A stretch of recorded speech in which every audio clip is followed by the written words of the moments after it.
저하증에 대해서 말씀드릴게요. 지난주에는 항진증에 대해서 말씀드렸고 이제 오늘은 저하증인데 주변에 갑상선 기능 저하 있어서 약 계속 먹고 있다는 분 간혹 계시죠. 오늘은 이 질환이 어떤 질환이고 왜 생기고 또 치료는 어떤 식으로 하는지 말씀드릴게요. 이유 없이 갑자기 추위를 많이 타고 또 분명히 나는 평소랑 똑같이 먹는데 객관적으로 똑같이 먹는데 살이 쪄요. 살이 찌고 얼굴이 자꾸 부어요. 이럴 때 갑상선 기능 저하를 의심해 보실 수 있습니다. 갑상선에서 갑자는 방패를 얘기해요. 그래서 갑상선이라고 하면은 방패 모양의 내분비 기관이라고 볼 수 있는데 우리 남자분들의 목젖에 해당하는 갑상 연골 바로 아래 있는 나비 모양의 기관이 내분비 갑상선입니다. 여기에서는 이제 갑상선 호르몬들이 분비가 되는데 T3, T4, 칼시토닌 이런 것들이 있어요. 특히 T3, T4가 중요한데 이것들이 시상하부에서 TRH라는 호르몬이 뇌하수체를 자극해서 뇌하수체에서는 또 갑상선 자극 호르몬이라고 하는 중요한 TSH를 분비해서 이것이 갑상선을 자극합니다. 그리고 T3, T4의 분비가 많아지면은 이제 다시 위쪽으로 피드백이 올라가서 갑상선 호르몬 그만 분비할래요 라고 신호를 주면 이렇게 일정하게 호르몬 양을 유지할 수 있게 되는 거죠. 아까 중요하다고 말씀드린 T3, T4는 우리 몸에서 대사를 항진시키는 작용을 합니다. 예를 들면 심박 출량을 늘린다든지 체온을 올린다든지 하는 작용들을 위주로 하게 돼요. 장작을 떼서 열을 내는 것과 비슷해요. 그리고 그 외에도 여성분들의 월경을 조정한다든지 혹은 태아들에 있어서 신경 발달에 영향을 주기도 합니다. 이것이 그래서 아주 중요한 호르몬이에요. 우리 몸에 전신에 영향을 주게 됩니다. 가장 대표적인 증상들은 아까 말씀드린 것처럼 체중이 갑자기 늘어나고 이게 대사가 잘 안 되니까 자꾸 피곤해져요. 기운이 떨어지고 그리고 체온이 떨어지니까 추위를 많이 타게 되고 또 기억력도 떨어집니다. 대사가 떨어지고 이게 갑상선 호르몬의 기능 중에 하나가 혈당을 올리는 작용을 하는데 이제 혈당을 조절하는 능력이 좀 떨어지면서 기억력도 떨어지게 되고 탈모가 생기기도 해요.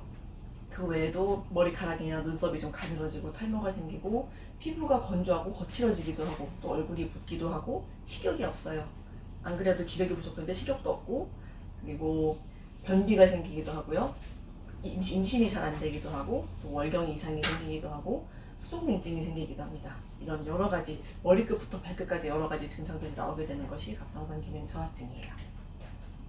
갑상선 기능 저하증이 생기는 원인에 따라서 그게 생기는 부위에 따라서 분류를 좀 하게 되는데 가장 많은 비중을 차지하는 것이 갑상선 자체의 기능 이상으로 인한 거예요. 그런데 그 중에서도 많은 비중을 차지하는 것이 바로 하시모토병이라고 하는 그 자가면역 질환의 한 가지입니다. 내 갑상선 자체를 마치 적으로 인식해서 그것을 갑상선 세포를 파괴하면서 갑상선 그 세포가 분비되는 것을 떨어지게 해서 병이 나게 되는데요. 그 외에도 갑상선의 기능이 이상이 생기는 경우가 방사선요법을 한다거나 갑상선 절제를 한다거나 이런 경우에 이상이 생기게 되고 그 바로 윗단계에서 뇌하수체에서 갑상선 분비 호르몬 생산이 저하되는 경우는 뇌하수체 선종이 있다거나 혹은 출산 때 너무 출혈을 많이 해서 그 뇌하수체 전엽 쪽에 혈액 공급이 떨어지면서 염증이 생기게 되는 쉬한 증후군이 있고 또 뇌하수체 수술이나 방사선요법을 하고 나서도 이런 증상들이 생길 수 있어요. 그리고 또 더 윗단계 시상하부에서 이상이 생기는 경우는 TRH 생산이 저하되게 되는데 시상하부의 종양이나 혹은 방사선요법 후에 이런 증상들이 생길 수가 있습니다. 그리고 갑상선 호르몬 분비가 떨어지니까 단순하게 갑상선 호르몬을 공급해주자 하는 의미에서 약을 쓰게 됩니다. 양약에서 가장 대표적인 약이 신지로이드예요. 한 번쯤은 들어본 적이 있으실 수도 있어요. 이거는 T4, 즉 비활성화된 형태의 갑상선 호르몬을 복용하시게 되는 것이고 나머지 신지록신이나 콩지로 같은 경우에는 T3, 그러니까 활성화된 형태의 갑상선 호르몬과 섞여 있는 경우가 많습니다. 요새는 좀 이런 형태들이 아주 많이 나오고 있어요. 그리고 갑상선 호르몬 저하증이 생기는 원인이 아직은 그렇게 뚜렷하지가 않습니다. 자가면역 질환인데 하시모토병 가장 비중이 높다고 하는 하시모토병이 자가면역 질환인데 이것이 생기게 된 요인으로 가장 큰 가능성이 높다고 여겨지는 것이 스트레스예요. 스트레스 때문에 이렇게 갑상선 호르몬이 분비된 기전에 이상이 생긴다. 혹은 스트레스 때문에 혈액 염증 농도가 높아지면서 이런 증상이 생긴다. 또는 글루텐이 너무 높은 당을 너무 많이 섭취해서 또 이런 증상이 생긴다. 여러 의견들이 있습니다. 한의학에서는 이것을 어떻게 보느냐 하면은 어떻게 보이세요, 어머니? 좀 우울해 보이죠?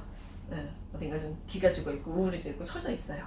이런 상태를 한의학에서는 기울이라고 합니다. 이제 전편에서 말씀드렸던 항진증에서는 기울에서 막 이렇게 화가 막 끓어오르고 이 분노를 주체하지 못하는 그런 쪽으로 갔다고 하면은 이 경우에는 스트레스를 받았을 때 자꾸 깔아지고 우울해지고 내 정체되는 기운을 어찌할 줄 모르는 그런 상태를 얘기를 하고요. 그리고 양허라고 해서 대사가 떨어지고 체온이 떨어지고 이런 상태를 한의학에서는 갑상선 기능 저하라고 보고 있습니다. 갑상선 기능 저하증이라고 진단을 받기 전에 갑상선 기능 저하라고 진단을 받으려면은 T4 호르몬이 굉장히 떨어져 있고요. TSH 호르몬이 반대로 많이 높아져 있어야 돼요. 이게 갑상선 호르몬이 적기 때문에 이쪽에서는 빨리 분비를 해라고 계속 신호를 주기 때문에 TSH 호르몬이 증가하게 됩니다. 근데 이렇게 진단을 받기 이전 단계에 그 NTI라고 해서 논타이로이드 일리스나 혹은 로우 T3 신드롬이라고 하는 갑상선 기능 저하 전 단계 질환들이 있어요. 아직은 저하증까지는 아니지만은 좀 위험해, 수치가 좀 흔들려 이런 상태들인데 그럴 때 이제 한약을 써주시면은 다시 원상태로 내가 균형을 회복할 수가 있게 되니까요. 이런 상태일 때는 한 번쯤 한약 치료를 고려해 보시고 갑상선 기능 저하일 때도 좀 더 내 기능을 끌어올려주는 약들을 쓰게 되면은 차츰차츰 약을 줄여나가거나 끊으실 수도 있으니까요. 한 번쯤 고려해 보시기 바랍니다. 갑상선 질환이 안 오려면은 그러면 어떻게 하면 좋겠습니까?